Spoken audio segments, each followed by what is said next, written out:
চাঁদে আঘাত হানল ইলন মাস্কের তৈরি রকেট। 2025 সালের 15ই জানুয়ারি ইলন মাস্কের কোম্পানি স্পেস এক্স এর একটি রকেট ফ্যালকন 9 উৎক্ষেপণ করে চাঁদের উদ্দেশ্যে।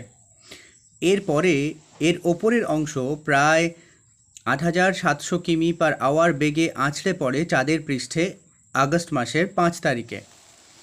বিজ্ঞানীরা অনুমান করেছেন সংঘর্ষের ফলে প্রায় 60 ফুট চওড়া এবং 12 ফুট গভীর একটি গর্ত সৃষ্টি হয়েছে আইনস্টাইন ক্রেটারের কাছে। 19 মাস ধরে 4,000 কেজি ওজনের দ্বিতীয় অংশটি মহাশূন্যের লক্ষ্যহীনভাবে ঘুরতে থাকে।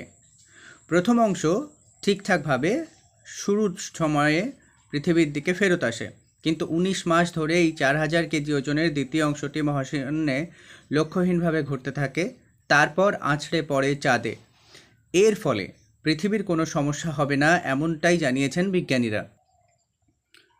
মহাশূন্যের বজ্র হিসেবে দেখছেন এই ব্যাপারটিকে তারা, অর্থাৎ যে সমস্ত উৎক্ষেপণ করা হয় রকেট বা উপগ্রহ, সেইগুলো মহাকাশে ইতস্ততভাবে ঘুরতে থাকে, তাকেই আমরা মহাশূন্যের বর্জ্য বলি। মহাশূন্যের বর্জ্য হিসেবেই দেখছেন বিজ্ঞানীরা। চাঁদের নিজস্ব কোনো বায়ুমণ্ডল না থাকায় ধ্বংস হয় না এই সমস্ত বর্জ্য, বরং সরাসরি চাঁদে আছড়ে পড়ে। তবে এই একই রকমভাবে উল্কাপিণ্ড বা মহাশূন্যের পাথরও প্রায় চাঁদে আঘাত হানে প্রতিনিয়ত। তবে মহাকাশের বর্জ্য একই রকমভাবে সমস্যার কারণ হয়ে দাঁড়াবে ভবিষ্যতে বলে সতর্ক করেছেন বিজ্ঞানীরা।